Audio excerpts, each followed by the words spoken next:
Mga tol, nandito nga pala ulit kami sa Ugbo para mag food trip at naispatan nga namin itong pinapanood ng mga tao na gumagawa ng ice cream roll na tamang-tama ngayong summer dahil sobrang init. Ito nga yung Sagami Ice Cream Roll na makikita sa kahabaan ng Ugbo dito sa Tondo. Balita ko sila raw ang unang nagtinda dito sa Ugbo ng fried ice cream o mas kilala sa tawag na ice cream roll. Meron silang classic na 79 to 109 pesos at meron din silang matcha series na 109 to 149 pesos. At ang itatry nga namin ay isa sa mga best seller nila na Oreo matcha na 109 pesos lang. Order tayo ng Oreo matcha. And best seller nila sa matcha series.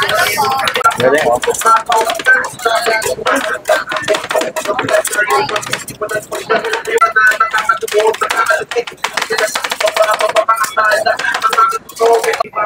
Ngayon, lalagyan ng matcha. Okay.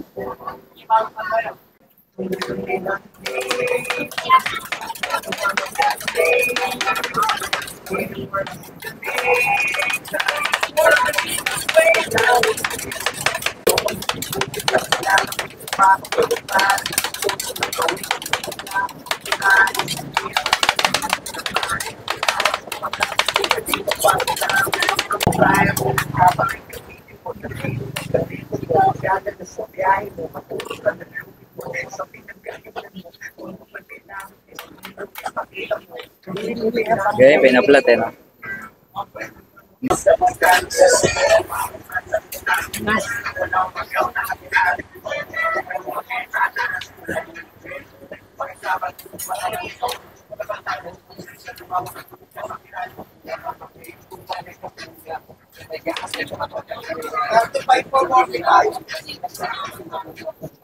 May ibang color.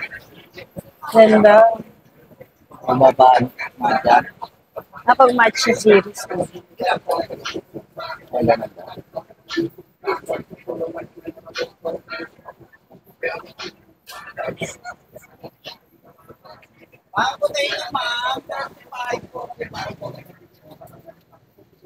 Hi guys, dito tayo sa Sagami Ice Cream Roll. So, umorder kami ng matcha, Oreo matcha na bestseller sa matcha series. Tignan natin. Testing. Ang sarap. Ang sarap niya. Sarap niya guys. Dito sa ano ko lang ito napapanood sa Facebook. Ang sarap niya, hindi siya masyado matamis.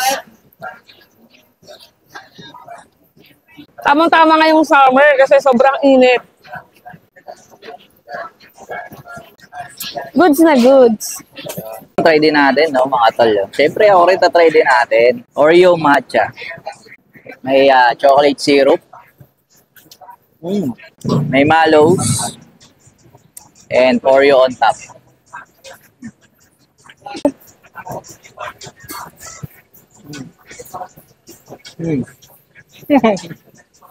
Masarap yan, di masyado matamis.